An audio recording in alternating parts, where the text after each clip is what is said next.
On this week's episode, will the Croods 2 rise up at the box office? Can G4 survive a second time around? And is the Undertaker really retired? All this and more as we reach our next stop for the 200th time. Yay! The PCC Multiverse. Don't be alarmed. The quasi-shimmering light before you is a trans-dimensional gateway to other worlds, other voices, other thoughts, and other realities. Up feels like down, and down feels like the number 7 on a Wednesday morning. Don't worry.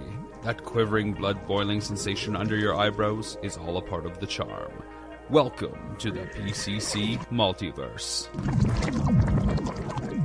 And we're back for another episode of the PCC Multiverse. This is Gerald Glassford from Pop Culture Cosmos, Game Source, Inside Sports Fantasy Football, and the Lakers Fast Break. We truly appreciate everyone out there listening to all of our great shows, and if you can, please give us that 5-star review on Apple Podcasts. Plus, if you can share, like, subscribe, follow, or do anything that you can to support us right here at the Pop Culture Cosmos, including throwing out some of those Facebook gaming stars at us, it is truly appreciated. It is now the 200th episode for the PCC Multiverse, and we cannot thank you enough for listening and watching all this time as you tune into us each and every week all around the world. Also want to give a big shout out to all the great radio stations that goes ahead and plays us each and every week, 7 days a week. So we cannot thank you enough for doing so. But it wouldn't be a PCC Multiverse without my good friends. It's both the great guys from the Pop Culture Cosmos joining me today. We'll start off with, he's the man behind the great book, Congratulations You Suck, which you got to go ahead and get today on Amazon and Barnes & Noble. Plus, check out his great shows, Topicocalypse and the Super BS Gamescast. It is my good friend, the guy who started off with me on the PC Multiverse and who said to the question, I said, do you want to start a show on Fridays? Because Rob McCallum, the guy who suggested it to us, said we should do another show. And Josh's answer was, what? It is Josh Pederson. What's up, man?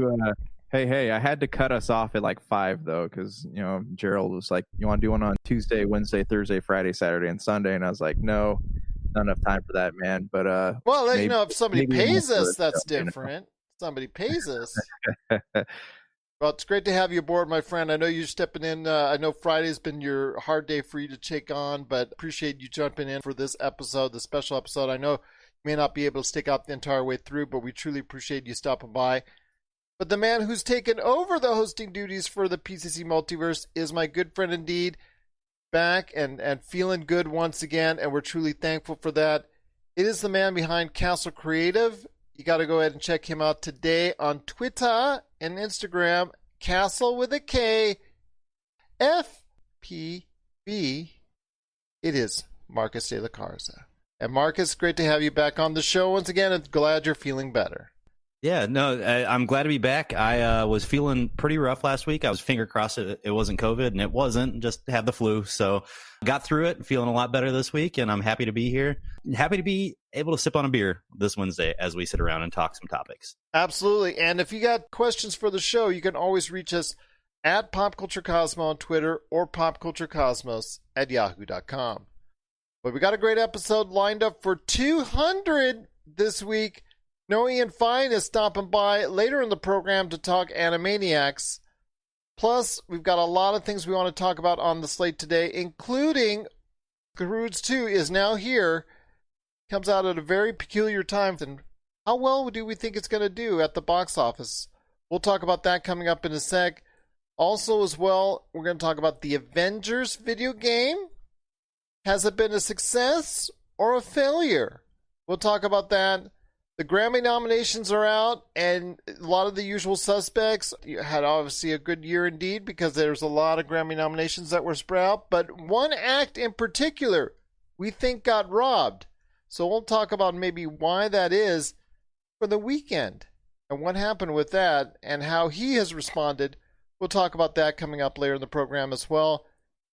The Undertaker, 30 years after his first appearance at Survivor Series, supposedly retired this past weekend. And the reason why I say supposedly, I'm going to throw this out there later on in the program. Do we actually think he's retired? We'll talk about that coming up as well. And of course, we will talk about all the great things that are going on in pop culture right here on the PCC Multiverse. And again, we thank you for being around for 200 episodes indeed. But first off, I just want to ask you this, Mr. Just Josh today and Marcus de la Garza. G4 recently had on YouTube its holiday reunion special as sort of a primer to get you back into G4, because it was announced that G4 is going to be revived in some form or fashion. Hasn't been quite laid out yet as far as how, whether it's going to be its own network again, whether it's going to be on just Twitch, or it's going to be on for social media, or it's going to be part of another streaming outlet or entity. Hasn't been really delved into yet, but G4 was alive and well for at least one night for its holiday special. So I'll ask you this, Josh. First up, your thoughts on G4 coming back, the crew coming back, and if it is a good thing or if it is a thing we'll stick around this time around. So, okay, question here. Is everybody coming back, or are these like new hosts we're talking? Because there was Olivia Munn, and who was her host on Attack of the Show? Kevin Pereira. And then there was the two people that did, is Morgan and Adam, right? Yes, that did X-Play. And that's pretty much the only thing that everybody remembers are those two shows. I mean, right. Those were the only two good shows, though. Yeah. I just don't think that there's that many things that people remember about G4 other than it played a ton of Cops episodes and had obviously X-Play and Attack of the Show and had maybe just a little bit more. But Marcus, I want to ask you this now. I mean, is this something that we were excited for? Is it something that we wanted back in our lives?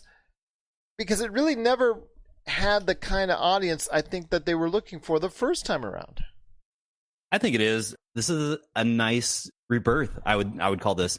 I read a couple of articles where Comcast was talking about how they're building a new esports arena, and it seems like this might be in conjunction with NBC Universal at this point, that G4 TV is coming back just in time for this new esports arena that they talked about in this article.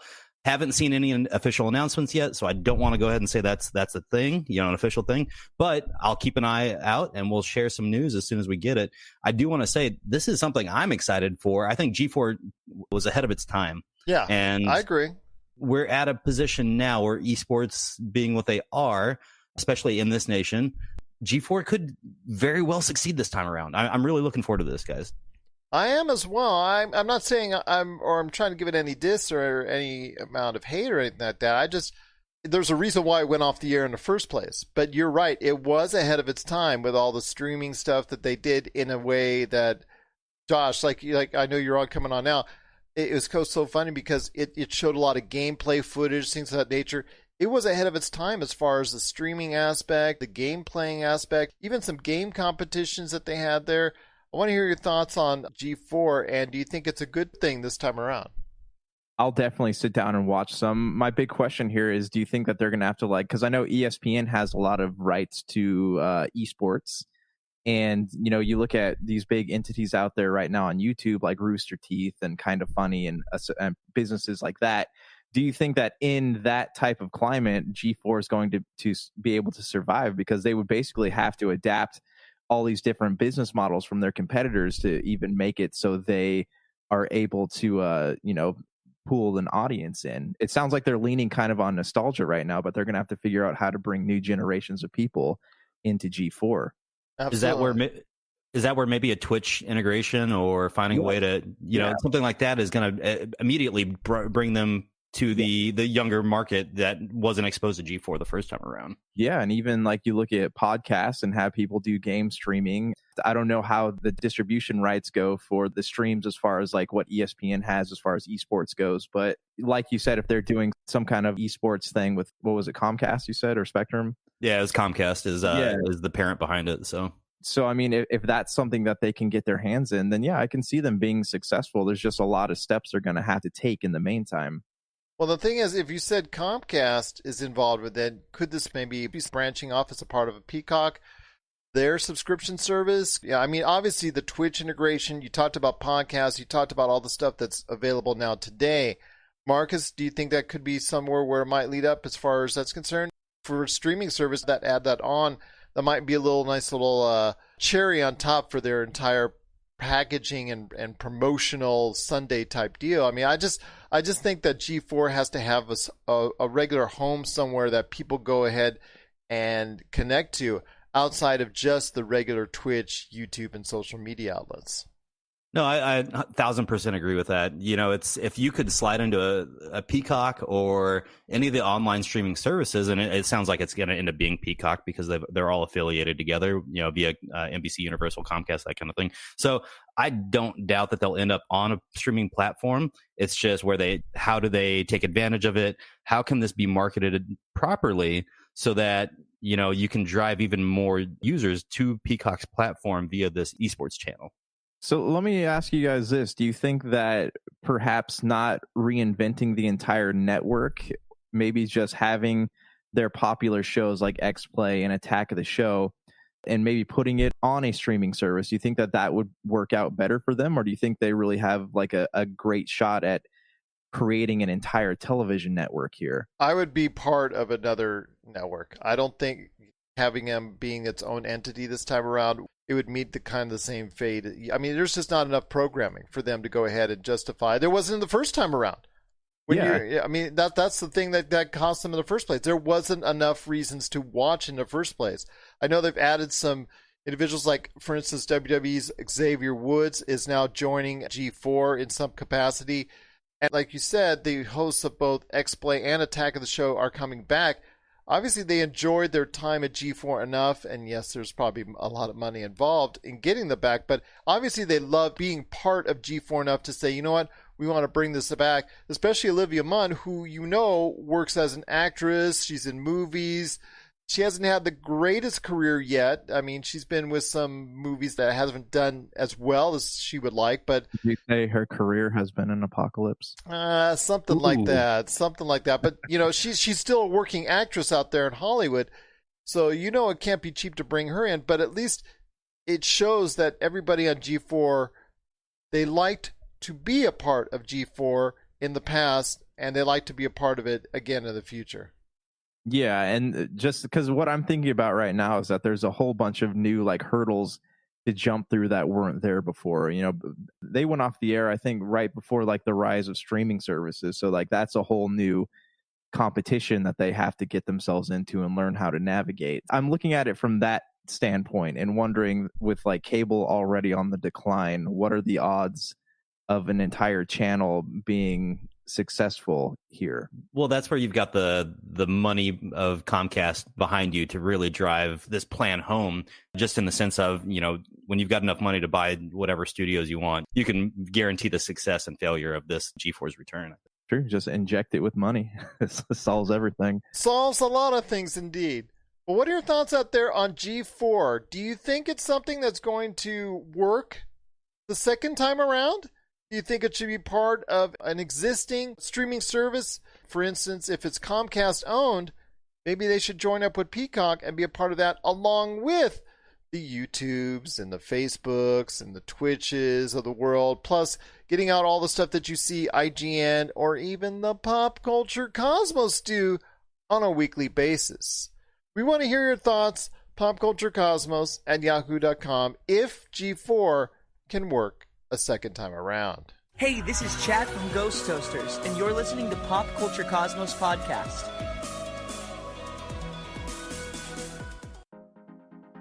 For the latest news and information, analysis and opinions on the Los Angeles Lakers and the NBA, check out the Lakers Fast Break podcast today on wherever you get your podcasts. We're back again on the PCC Multiverse number 200, and I'm here with both Marcus and Josh today. We cannot thank you enough for watching. We truly appreciate it. The Avengers video game. It's been out for a few months now. I know it's going to be heavily discounted, or it has been heavily discounted for Black Friday, because it's going to be dropping on Black Friday, so it's been heavily discounted. So if you want a great price on the Avengers, now's the time to go ahead and get it throughout the weekend. But I want to ask you this. Marvel's Avengers, according to Square Enix, there's so much marketing and development involved that it has not made its development budget back. And that tells me that, first of all, it costs a lot of money to make, and it also has not sold what has been expected. So it's not actually garnered the kind of sales that it's needed to. I don't want to say it's been a failure, but it certainly hasn't garnered the kind of interest I think Square Enix would like. So I want to ask you this, Josh and Marcus. What are your thoughts on the failure of the Marvel's Avengers video game? Because obviously, if the reviews out there from a lot of fans I've talked to have been disappointing, and the fact is that a lot of people have moved on from the Marvel's Avengers and gone on to other things. Yeah, so I know I was reading about this game back before it launched, and a lot of people who worked on it thought that the game wasn't ready to be released. And I think that that's one of the big issues. And it's just sad for, like, it's Crystal Dynamic, I think, makes this one. They have this reputation of making games that a lot of people play. Tomb Raider games. Tomb Raider, yeah, a lot of people play, but then they just remember them as being okay afterwards, you know, because like the new Tomb Raider game's amazing, but the last one was just, it was not very memorable, you know. It's just like, oh, okay, that was cool, I'm glad I played that. I wonder if that's how people are feeling about Avengers. So and I'm talking to Brian on the Super BS Games Cast, and he was saying he played it and it's fun, but it also feels very incomplete. And I'm wondering if the mixture of that and some of the decisions they've made as far as like exclusive content to Sony or exclusive content to Microsoft has kind of damaged the way people see that game. What are you guys' thoughts on that? Go ahead, Marcus. Yeah, Gerald, I was going to say, we talked about this game about a month and a half ago, if I remember correctly. And, when we talked about it then, we were kind of hanging our hat on the multiplayer aspect, if I remember correctly, because the storyline had widely been, regarded as kind of just whatever. And, looking at the numbers here, Square Enix reported a $62 million quarterly loss, and they're thinking about 49.6 of that is going to be coming from this Avengers game itself. And that's not a whole, I mean, in the whole type of deal, that's not a huge loss. I mean, that's something that GTA in its infancy made that in the first hour or so, because right. Yeah. So I mean, it's not gonna turn out well in the long term for the Avengers, because it just doesn't look like it was a game that was really that complete. Yeah, and so just the article I was looking at, it's essentially sports.com. What they're talking about is the game was probably anywhere from 170 to 190 million to make. They only sold 3 million units, so I mean, do the math. They're hurting right now, and I think Josh hit the nail on the head. It's incomplete, and you can tell from the gameplay that's been posted online. Kind of floating around the internet right now. It seems to be, you guys had mentioned multiplayer. It seems to be that floating around the internet. I'm just floating around the internet. A lot of people are fleeing the game because the multiplayer is just issues with matchmaking. And if this is deciding the fate of the game, it sounds like a lot of people picked this up because they wanted that multiplayer aspect, and it just didn't deliver. Well, there are many reasons why, like you said, the Marvel's Avengers video game did not deliver, and unfortunately, the fact that it's overall not a great game to play, as many were hoping for. I told you before, for me, a lot of it started with the fact that even though there are some of the top name voice actors involved with the Avengers, it just wasn't the Avengers for me. To me, it was like playing through an Avengers cartoon, like the Avengers Assembled, like you're watching it on Disney Plus. Does not sound legitimate. And if I'm paying $60 for a video game, although this weekend you're probably paying closer to $20 on it, it seems like to me that it was just not something I want to spend that much money on if I'm not getting the full Avengers movie-like experience. Because that's what they were talking about. That's what they wanted to closer emulate it. They didn't want to emulate it closer to the Avengers Assembled TV show that you can watch on Disney Plus. They wanted it closer to the actual movies that you've been seeing time in and time out.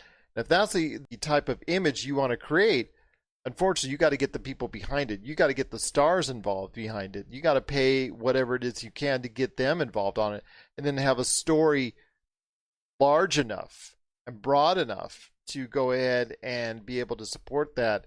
I think the campaign was a little bit disappointing from what I've seen so far, and the extended footage I've seen just tells me that I don't want to go ahead and buy this and pick this up just because I just don't think it's fulfilling enough. Maybe I'll pick it up on the bargain on the cheap, but that's not going to help Crystal Dynamics in the long run. So we'll go ahead and finish off this conversation when it comes to the Marvel Avengers. Marcus, I'll start with you. When it comes to the Marvel's Avengers video game, where did it truly go wrong? Everywhere. It was incomplete. It lacked everything it needed as far as the matchmaking went, as Josh just talked about with the multiplayer. And it just didn't feel like it was a complete marketing of the game itself. And I think a lot of that's probably owed to the fact that they knew it was incomplete and they didn't want to shell out even more money on something that was going to be a loss. Josh? So the sad thing is that you have the recipe for a perfect superhero game, right? Look at the Arkham games, the Batman ones.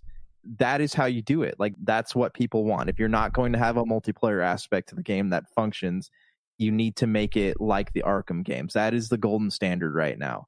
And as for your point, Gerald, I think you're right. I mean, I think you have a good point as far as the films go. If they were to have made this story connected to the MCU in some way, I think that we would be seeing a lot different numbers, because there are a lot of people out there who I know are like me. They have obsessions with continuity. So how much that would have affected the numbers, I don't know, but I think it would have sold quite a few more copies. Absolutely. I think it would have sold quite a few more copies as well. And I'm just disappointed over the fact that the Avengers video game has not met up to the standards. It's still going to take a loss, at least for now. Marcus was saying just under $50 million could be attributed to it at this point in time. That's disappointing for Square Enix. I know they put a lot into the game, a lot into the development as far as costs, money, time, etc., and Crystal Dynamics. This will be more like a disappointing slot. Not to the extent of failures that we've seen maybe from Fallout 76 and maybe a couple other games of recent past, like for instance the last game from BioWare. Just some of these games that have really failed on a cataclysmic level. The game has just overall been kind of disappointing, and that's to me very, very disappointing as well. And so I want to hear your thoughts out there from everyone. Why did the Avengers video game fail in your eyes? We want to hear your thoughts. popculturecosmos@yahoo.com. Well, guys, before we hit the half-hour break and Noah Ian Fein talking about the first season of Animaniacs, I want to get to this. The Grammys. Something we don't talk about enough. Music. And we're the Pop Culture Cosmos show. We should talk about pop music a little bit more. But the Grammys nominations just came out as we're recording this. And, of course, there's a lot of the usual individuals that we see garner the Grammy Awards nominations. All the usual suspects seem to be there. Taylor Swift, Beyonce, so many others that we've seen time in and time out. But there's one name that has dominated pop music in 2020 that is not there, that really sticks out to me. And he has also spoken out on his thoughts about being looked over and passed over, and that's The Weeknd. And regardless of whether you like his music or not, to me, it's irregardless. He has built quite a plethora of hits so far in 2020. Josh, I want to hear your thoughts first before we hit up markets. Tell me your thoughts on why you think The Weeknd was passed up. I mean, there again, Taylor Swift, Beyonce, all the other great artists that are there, they deserve everything they get as far as the nominations. But not having the biggest artist for 2020 in The Weeknd not being part of the Grammys as far as nominations are concerned, I think something's wrong. Okay, so my question, I don't know a lot about the Grammys, all right? I'm not into the whole award world. I don't know how it works. So I need to know, are they nominated by a board here, or is this based on votes? It's based on votes, like similar to what we see with the Academy Awards. There's a group of individuals, I believe they vote, if you've been awarded before, and done. Yeah. Okay, so it seems like this is maybe there's some kind of like system of bias working here. Like they know who they want to win, and as long as they had a new album come out that year, that's who the nominations are going to be. I mean, I Feel It Coming is a great song. I just don't understand. I mean, Blinding Lights has been his big hit. That's probably going to be the number one hit of 2020 is Blinding Lights. Guys, that song has 1.7 billion plays on Spotify. Yeah. I mean, how do you walk away, not even nominate the person that has that many plays on a song that debuted in March? Blinding Lights, again, I Feel It Coming. The Blinding Lights is going to be the number one song on Sirius XM, just to give you an idea as well. I mean, that's no secret because it dominated the charts on Sirius XM. And I'm assuming when it comes down to what Billboard has, it's going to be high up there too. So I don't know. There's something wrong here. Well, I wouldn't say something fishy in Denmark and the old adage there, but something really smells here when the Weeknd has that kind of success and is not able to go ahead and earn that kind of critical acclaim, because he seemingly he's had it everywhere else. I mean, okay, so do you think that these numbers would look different if the voting system didn't work off of like a board of individuals and instead had open online voting for everybody? Do you think that would look different? I mean, that's just the People's Choice Awards at that point, right? Yeah. Like you have to have a committee of industry professionals, at that point. But I'm with you. I think there needs to be some transparency here, because this isn't the first time that we've seen I don't want to even call him a rap artist, because he's not. He's like an R&B pop guy. I mean, his songs flash back to the 80s. Not only does his voice sound like Michael Jackson, but for instance, "Blinding Lights" sounds to me like the old Rod Stewart song. To me, it just has that tinge of 80s and early 90s music, and to me, it's a nice flashback. So I don't get it. I just don't get it.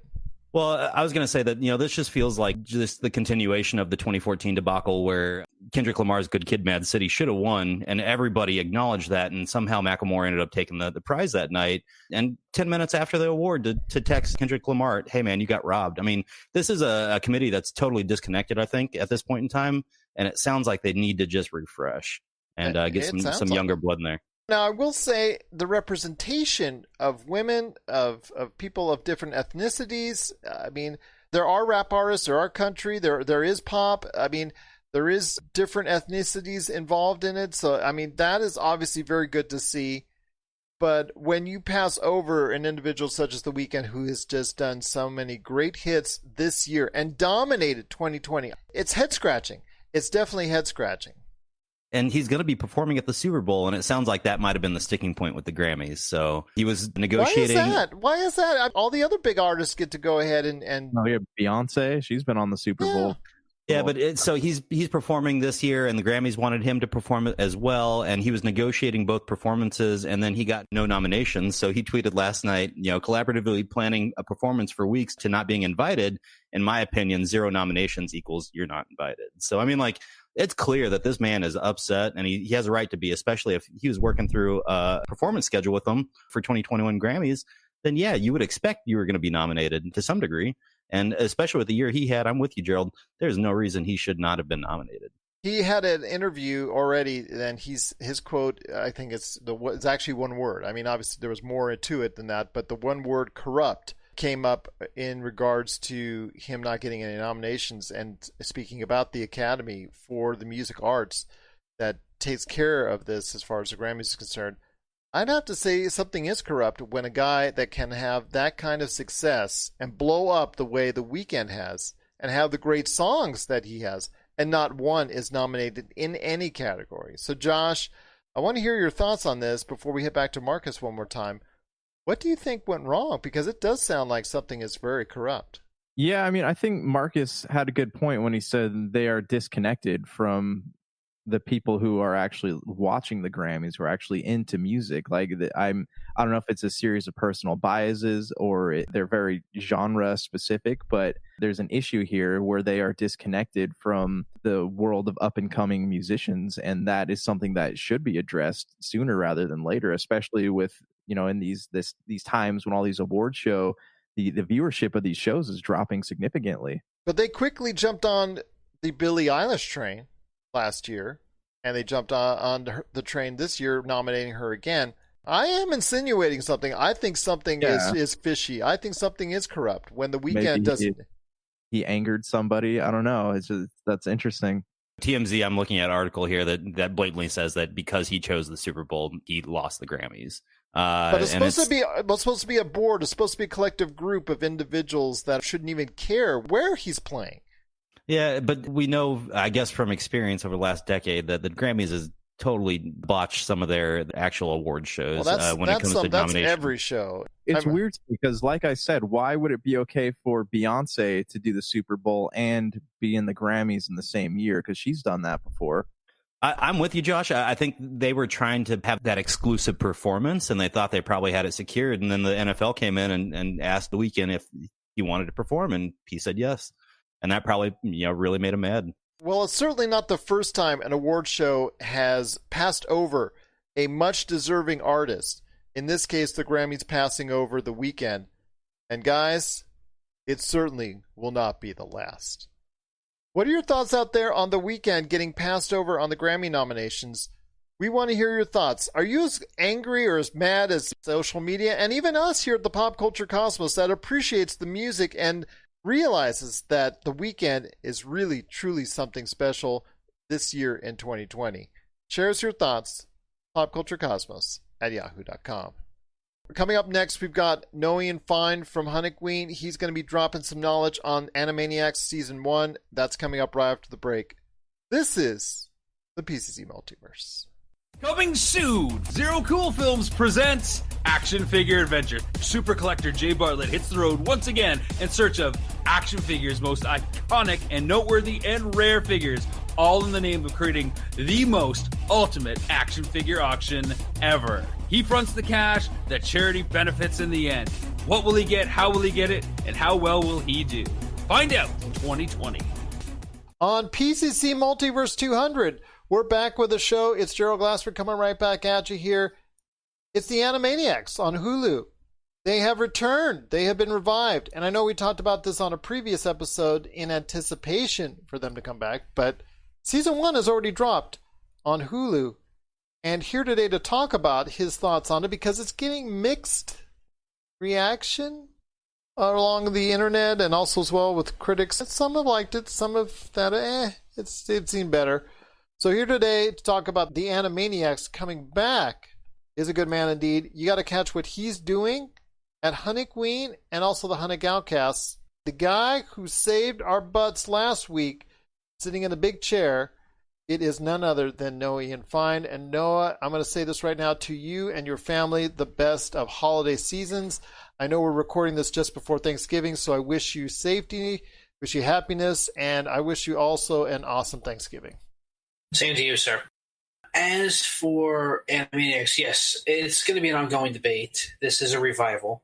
And I'll answer your questions very quickly. 80% of me enjoys this revival, 20% does not. It is definitely worth a Hulu subscription. And not only are you getting the new Animaniacs, but also the Hulu subscription, you're getting old school Animaniacs if you don't like the revival, and you're also getting the Pinky the Brain series as well as Tiny Toons. It's not a bad deal. The 80% of Animaniacs, the revival, I should say, is what I enjoy is that they were reanimated by Spielberg. So they never went away. They never said how they left, but for 20 plus years they were just gone. And the tower was abandoned, and now they're just going back. Spielberg decided to reanimate them in the back. And the problem is that they don't know what's happened in 22 years. So they have these two-part episodes in the first the segments in the first episode that there's a new CEO, and Wacko, Yakko, and Dot go to the tower. They clean things up. They take a tablet, which is a tablet computer, and they pretty much sing a song about catching up of what they missed in 22 years that they weren't on the air, which is not bad. It's not a bad song because Animaniacs is known for their songs. So right then and there, it was worth it. As for not bringing back the other characters, as a 20% that I'm not enjoying because we don't have Rita and Runts, and we don't have Buttons and Mindy, and we don't have the Good Feathers. And again, I know that what was great about the original Animaniacs, it was Looney Tunes from the 90s, that you had a mixture of different characters. And it was also great that they were a little extra on time. They would do these little segments like Wheel of Morality, or they would have Mr. Skullhead and Good Idea, Bad Idea. But unfortunately, the 20%, again, that doesn't like this, that Warner Brothers decided not to bring back Tom Roger, who was the original creator as well as producer of the series. The writing is a mixed bag. I don't mind it so much because it still feels like old school Animaniacs in a way where they're still sarcastic. It's still for both the teen crowd and the college and adult level crowd, the way that the original Animaniacs turned out to be. Because originally it was supposed to be a kid's show, but the writing became so sarcastic that it became for the older crowd. That's why old school Animaniacs and new school still holds up. That was the whole point. That's why we got Freakazoid as well. And Spielberg, of course, as executive producer, was okay with this. Problem is that when you just have Yakko, Wacko, and Dot and Pinky and the Brain, which I have nothing against, they can only carry this. I mean, Pinky and the Brain had their own series for 3 years.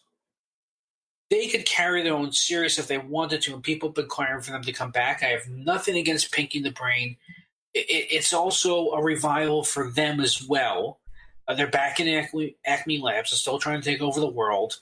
Brain is a little angrier than he was the last time we saw him, because in 1997, 1998, he wanted to take over the world but make it for a better place. He seems to be back about wanting complete and total domination. And Pinky is still Pinky. He's still with the Cockney accent, and he's still playing off of Brain. He still has his heart of gold. I wouldn't so much say stupidity, but he's got, he's Pinky. They also brought in a couple new characters, but the biggest con as well, I feel, is the animation, because it's cleaned up internet flash animation in a way that I feel. And for the squashing and stretching of characters and for their expressiveness, it worked better with hand-drawn animation. That's what I really enjoy growing up and watching. When you try to do it with this type of animation, it's really freaky. Doesn't bother me, but there's an episode where you have the Warner brothers and sister going up against Pennywise the Clown. And it's from the 2017-19 versions of It. And Wacko tries to imitate Pennywise. And the problem is that when it's done up close, it may freak out any kid under 7. There's another moment where Pinky and the Brain are also they're having these maniacal laughs. And there's also new characters running too that has a nervous breakdown of the Brain's mind control, and it's really disturbing with this type of animation. One other thing to spoil as well is that what happened to all the other characters. It's already been discussed. There's an episode where they were supposedly killed off with the exception of Chicken Boo, and it turns out that Chicken Boo was upset he's not back for the revival. So he's killed off all the other characters. He's going to kill off Wacko, Yakko, and Dot, and Pinky and the Brain. But it turns out that at the end of the episode, all the other characters are alive. They're non-speaking roles, and they're chasing off Chicken Boo. Fans were confused. They finally got some behind-the-scenes drama that Tom Ruger is upset that he could not come back, that Warner Brothers going another direction, that the new creators didn't like the old characters. It's confusing. And it's bothering fans. I think that's why it's getting so many mixed reviews. I have nothing, again, not to be repetitious, I have nothing against these 5 characters. It's only so much that they can carry a variety show. And if Pinky and the Brain had their own show again, I wouldn't complain. But I just feel that, unfortunately, they do their 7 to 11 minute shtick, and then they have 5 minutes left over, and they're just like, continuing to beat a dead horse. But is this series rewatchable? Yes. Is there going to be a second season? Yeah. And would I prefer a couple more for this series, for this revival? Yeah, I would say maybe another 2 or 3. But there really has to be a lot of changes. And I think the biggest one will be the animation and bringing back, not all, and I understand why some can't come back, but bringing back some of them to make it a variety again. The songs, as I said, not to be repetitious, are awesome. They have a rap battle, and it's not like the 1990s rap. This is like a 21st century rap battle that you have the Warner Brothers going against a Jay-Z type of character. And they play it almost like 8 Mile. And I was afraid they were going to regurgitate on an older episode where they battled William Shatner in a karaoke fight. But no, one has nothing to do with the other. They're not regurgitating on the first season. They're still breaking the fourth wall. They're still talking about the first season now and then, but they are trying to move forward. And I appreciate that aspect. it's still, I mean, back then and now, I've always found it to be a B rating. I've never laughed out loud so much with the old school, even with this one, but it's enjoyable. And I feel that because it's enjoyable for me, again, I said what I in the beginning, I'll say now, it's worth the subscription, it's worth your time, it's worth the rewatchability. The rest is really going to be, unfortunately, if you're really having the nostalgic glasses or the nostalgia goggles, I think that's what's going to throw off your opinion on this. And that's going to be a giant issue because, again, it's still a kid's cartoon with surprisingly humor that's going over a little kid's head. That's your decision on how you feel about the then and now. Well, we'll find out more about how successful it was for Hulu in the coming weeks and months. Disney will probably let that slip out, and then we'll see if it gets renewal. Although I'm sure if Steven Spielberg's behind it, you're not going to go ahead unless it's a total flop and not guarantee at least another season of Animaniacs. I think a lot of people are looking forward to catching this. I know the critics are out there that have been kind of on the fence about it, but it's good to hear some good positive words again from you, Noah, in regards to this. And I just truly appreciate you taking the time to speaking today about the first season of Animaniacs. And again, my friend, I wish you and everyone out there all the best as far as that's concerned. But before we head on out, please give us a shot on exactly what you're doing and what you're saying and what you're talking about at Hunnicween on Facebook. Right now, I'm just sharing a lot of podcasts. I'm doing some vlogs here and there. My podcast should be coming out of retirement. You know, I know you talked about The Undertaker a while ago, so, you know, never say never. So I should be back in January with my stuff. Until then, I'm just doing a lot of guesting and a lot of critiques. So on Facebook, on Hunnicween, posting and sharing your stuff, as well as some other things. And again, thank you for letting me rant about probably one of the most underrated Spielberg cartoons ever. And we truly thank you for everything that you've done for us right here at the Pop Culture Cosmos. If you need your video game fix, be sure to check out Retro City Games. Located in Town Square on Las Vegas Boulevard or in Henderson, Nevada, Retro City Games has the cure for all your video game vices. Retro games and games for current consoles, Nintendo, Sega, PlayStation, Xbox, and more. Retro City Games has all the staples from any library and some highly collectible offerings too. So pick up a few games today at Retro City Games in Town Square on Las Vegas Boulevard or in Henderson, Nevada. Retro City Games is your video game metropolis. And we're back with the show. It's the PCC Multiverse. Want to thank so much Noah Ian Fein from Hunnicween and the Hunnic Outcast for dropping his knowledge out there on season 1 of the Animaniacs on Hulu. Want to thank him so much for taking the time to do so on PCC Multiverse 200. Well, Josh, we want to thank you so much for 200 episodes of the PCC Multiverse. Any last thoughts before you head on out? No, it's been quite a ride, and you know, with more stuff like the Grammys popping up in the news, I imagine we're going to have another 5 years of pop culture to talk about. So thank you to everybody who has been with us on this journey so far. We haven't quite reached Mordor yet, so look forward to another several episodes of Pop Culture Cosmos before we get there. I see you guys trying to go ahead and prevent me from trying to put on that ring and trying to go and disappear just before I give you guys the ultimate fake out and throw it into Mount Doom and all that. Yeah, so. Well, it's because power goes to your head real easy. So yeah, it does. Not for your best interest. That's what the fellowship is for. We're here to keep you in line. Yeah. But then again, Frodo's the big hero. I don't get that. Frodo is the hero for going 99% of the way, but then Sam, it should be the one that's, yeah. Oh yeah. Yeah, Sam all the way. Yeah, Sam all the way indeed. But yeah. But my friend, it's been great having you aboard. We cannot thank you enough for being a part of 200 episodes of the PCC Multiverse. I will see you and Marcus and hopefully everyone as well at Indie Pods United. It's going to be a great time indeed. It's going to be happening this Sunday. We're going to be live. For more information, it's indiepodsunited.com. You can go ahead and get tickets today for the best virtual convention for podcasting out there in 2020. 5 days of panels, 5 days of workshops, music, comedians, and of course, podcast after podcast after podcast after podcast coming at you 5 days straight, It is going to be a great time indeed. I'm going to be a part of it. These guys will as well. It is this Sunday. We're going to be there for a 30-minute episode, a special episode of the Pop Culture Cosmos that's going to be landing on the 29th, this Sunday. So you want to be part of it today. Get your tickets. It's just a few dollars each and every day. So you want to go ahead and check it out. IndiePodsUnited.com. Get your tickets through there. It'll send you over to Eventbrite so you can go ahead and be part of all the fun. And if you want to be a podcaster, are a podcaster, or just love podcasts in general, please be a part of our show, Indie Pods United, starting on the 29th and running to December 3rd. Well, my friend, I appreciate it. You want to go ahead and sign off right now, or?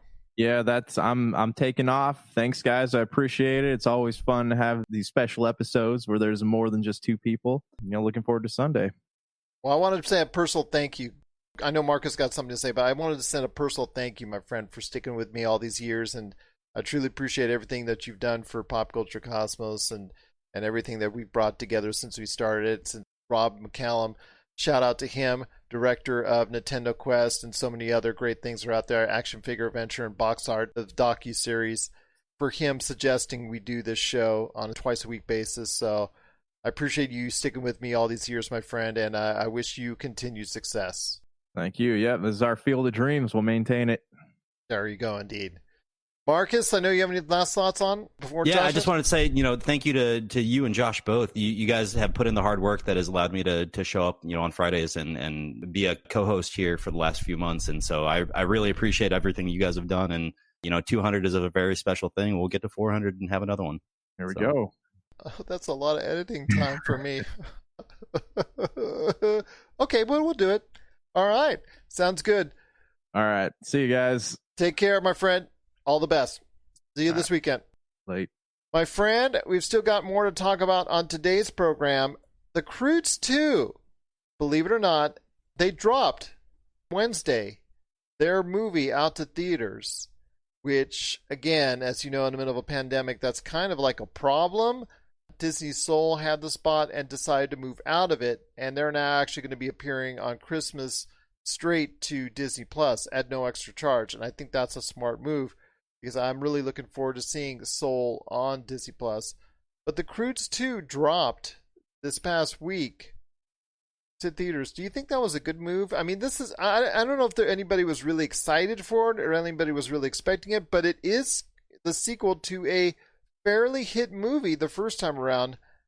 Do you think it was in their best interest to drop to theaters in the middle of a pandemic? We've been talking about this for 2 months. I don't think it was a great idea. I'm not sure why. And it might just come down to obligations, right? We had to give you something. Here's the Croods 2. It had some good domestic success. I think, if I remember correctly, the Croods had 184 domestically. Yeah, and well over $400 million total at the box office worldwide. So it was a financial success. That's obviously why they're doing number 2. But to drop it now, it just seems like they're throwing that out there to fail. It really does, but I think this cast might help them here. It's Nick Cage coming back, Emma Stone, Ryan Reynolds. They've got Peter Dinklage this time around. That's a lot of money you're dropping on voice talent. That's a lot of money you're dropping on voice talent, but apparently the budget for this one was $65 million. So, I mean, they cut it down slightly compared to the last one. We'll see how that turns out. And animation, you think would have been just as expensive, but maybe with technology, we're coming around here. This is going to be an interesting turnaround here for this movie. We're going to be looking at, I think it's Christmas Day is their video on demand release date. But that's when everybody else is dropping theirs. The Wonder Woman is dropping theirs. The 30th Monster Hunter is going to theaters, which again, I just boggles my mind, as I stated before on a previous Pop Culture Cosmos. But that's a movie that doesn't have the highest expectations in the world. But the Croods 2 doesn't either, but it still has some decent expectations. And to not drop now, this week, simultaneously, I don't mind you dropping on the theaters right now. I don't think that's a bad move, as long as you're dropping day and date video on demand. To delay it like a normal movie release at this point in time is damaging, because people will forget about the Croods 2 even a month later. Even Christmas, because you've got so many other options that are viable, plus everybody gathering around the Christmas tree and things of that nature. They're going to only commit to a couple things.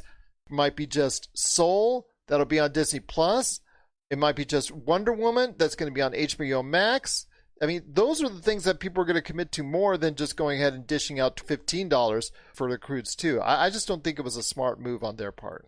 They might have taken some stock and looked at who else is coming out on Christmas Day. You know, the Croods 2 is really aimed at that younger crowd, the families that might not be able to watch Wonder Woman with their small children, right? So this might have been a very calculated move by him. I don't think it was, but I'm trying to give him the benefit of the doubt here, Gerald. And it just feels like the move to pigeonhole this one into being a failure. Well, let me ask you this, because the Croods 2, I think, is that a Universal release, if I'm not mistaken? Who that is? Yeah, it's Universal. It's DreamWorks did the animation on it. So I want to ask you this. Why didn't this just go straight to maybe Peacock? I mean, we go back to Peacock again and give them some love on today's episode. It's not HBO Max this time around. It's not Netflix this time around. It's not Disney Plus, Hulu. If it's a Universal property, it would have gone to Peacock. That would have been a big boost for Peacock to come out this week. I agree with you, and this is a failed business plan, is what it is. You hate to see that, and it sounds like they've had this script ready to go for a little bit, and they finally were able to make it happen. And I'm with you. This feels like a failure. It should have been on Peacock as well this week. As soon as it hit the theaters, should have been on Peacock. Boom, you're making money on both ends. You really don't have to worry about how big of a flop it's going to be at the theaters, which is going to impact its numbers by the time it hits the streaming services. Because there's almost always a disconnect, whether or not it comes out a few weeks later. People will just forget about it, or people just say, oh yeah, I'll catch it. Like Tenet coming out months later after its theatrical release, where it's been trying to bleed every single penny it can. And it's only been able to garner $350 million worldwide, when you and I both talked about previously, and Josh and I have talked about previously, about it could have garnered in a regular, normal environment up to $1 billion because of the look and way people would have been fascinated by it. And it's only done 350, but coming out months later to video on demand seemingly is going to say, you know what? People might watch it. I know I'm going to watch on video demand, but I don't think it's going to have as big an interest because people have forgotten about Tenet. And no matter all the publicity you're going to do in the world, all promotion in the world, you may not have that type of reach you would have had you done a day and date. I think it really would have done very well back in the day had it gone day and date, video on demand, and theatrical. I think that would have been in their best interest if they were going to go ahead and have to do that instead of delaying it. And the same thing goes for the Croods too. That's a shame, man. It's just a shame because, this is a high-profile cast, and not many people even know Ryan Reynolds is actually a part of the Croods too. It's not even advertised. I would throw that out there. Emma Stone, Ryan Reynolds, these are two major movie stars that you should be pushing out there to go ahead and help sell this film. That's another mistake on their part.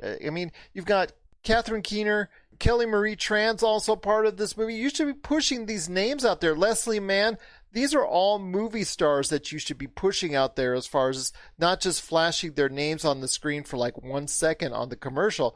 I don't get it, man. I just think this is something where it has so much more potential if it had been delayed to next year, perhaps, when people might be more apt to go to the theaters once the vaccines are around and a little bit more prevalent. Or just going ahead day and date and promoting the heck out of who's starring in it, man. It just seems to me very disappointing that Universal kind of blew it when it comes to the Croods 2. A New Age. So you tell us if A New Age is going to work for the Croods, but I certainly don't think so, and I don't think Marcus does as well. But we want to hear your thoughts on the Croods, A New Age. Share us your thoughts if you're interested in seeing it now on demand, or not at all. We want to hear your thoughts. popculturecosmos@yahoo.com. Well, my friend, it's been a great episode. I cannot thank you enough. And also Josh Pederson enough for being part of it. And also give a big shout out to Noah Ian Fein and everyone out there who has supported us over the years. We cannot thank you enough for listening and for watching. It's just been truly a sensational ride for 200 episodes of the PCC Multiverse. But before we head on out, my friend, it is the Undertaker. And I want to talk to you about this because you and I have an affinity for pro wrestling. We've talked in the past about AEW and the WWE. Undertaker at Survivor Series this past weekend, they had this big old ceremony, and all these dignitaries from the pro wrestling background were there to congratulate him on his success. And he said in his Undertaker deadpan drawl, per se, that he normally has, that he's done. He's finished. He's putting the boots up. So I want to hear your thoughts, my friend, on this, because Mark Calloway has been someone that I've watched even beforehand, when he goes back to World Class Championship Wrestling and his time as Mean Mark in WCW, and even going back to Memphis Wrestling. So I want to hear your thoughts on Mean Mark Calloway and his evolvement into The Undertaker. But obviously the big question, and this is always the big question when it comes to sports entertainment, aka pro wrestling, is he going to stay retired? That remains to be seen. But how do you walk away from this profitable of a character? I'm sure that he'll be featured, maybe not in matches, but he'll be a entertainment figure moving forward. If you look back on his accomplishments, he had that 21 win streak going at WrestleMania there for a while. But that's the WWE telling you you're going to win 21 straight. Let's get to put that in perspective. That's because his gimmick was so over. Credit goes to Vince McMahon and the folks that originally created the Undertaker character. Right. And he took the character and ran with it, just like Stone Cold Steve Austin. And many other people, if they were given this gimmick, would have failed miserably. Or just would have been something we would have laughed about a long time ago. Remember that dude that they had that was like the Undertaker guy? That was so funny. Mark used to say rest in peace, and everyone thought it was great. Yeah. The Undertaker has taken that and evolved his character when he did the American Badass, and then he evolved it back into, once again, the Dead Man. That's a credit to him, and he's done a great job with it. Obviously, again, Vince McMahon, everybody in WWE for helping him go along that side, and 21 straight victories, that's attributed to his success, his character getting over. Again, it comes down to pro wrestling, and the fact is, yes, he did announce his retirement. He did have that ceremony, but it was in the middle of a pandemic where there's no crowd. There's no live audience. When it comes to pro wrestling, as you've seen over the course of many, many years, and I'll start off with Terry Funk, and I'll probably end with Terry Funk, nobody's really retired. I think he has one more match in front of a live audience at a WrestleMania in front of a live stadium crowd, and I don't think this past weekend was going to be the final time we see The Undertaker in any way, shape, or form. He's had a very successful career. I'm with you. I don't think he's done. His half-brother by storyline, Kane, retired back in 2018. We'll have to see if Kane maybe shows up to... And he's come back for matches. So, yeah, don't give me that. I mean, he's a mayor, and he still comes back for matches. So don't give me... That's the crazy part. I've watched pro wrestling too long. Maybe not 2021, but 2022, 2023, I would say there is going to be a final match in front of a live audience at a WrestleMania during that time. That's my money. I'm sticking to it. I've seen too many people in this industry say they're retired, and they always come back. 1,000%. And just, I want to take a second and acknowledge, you really did point out that they kind of had everybody there. They pulled out of the stops for his retirement. You had Ric Flair there. You had, God, I can't even name everybody anymore. Ric Flair has retired. Remember, Shawn Michaels retired him at a WrestleMania, and he came back to Impact, and he's wrestled in Independence. Yeah. All right. Yeah. No. All right. Let's just call it. He's coming back. That's it. End all be all. What are your thoughts out there on The Undertaker retiring, quote unquote, this past weekend at Survivor Series? Do you actually think it's a done deal for the Dead Man? Do you actually think he's finally saying to his wrestling career, rest in peace? Share us your thoughts. PopCultureCosmos at yahoo.com. Well, my friend, it's been a great episode. Cannot thank you enough. Cannot thank Josh enough, Noah Ian Fein, and everybody out there listening and watching us on the PCC Multiverse. But after 200 episodes, any last thoughts on the way out? Thank you to the Pop Culture Cosmos family. That includes all the fans there for making this as successful as it has been. It's been a lot of fun over the last few months to come in here and be a co-host on the Friday show. It's been a lot of fun to be able to do this with you guys, and I'm looking forward to 200 more and having all the guests that we can to really drive home the entertainment value for you guys. We truly appreciate everybody watching, everybody listening to us right here on the PCC Multiverse. So for Marcus de la Garza and Josh Pederson, it's another beautiful day in paradise right here in the PCC Multiverse. We thank you for listening.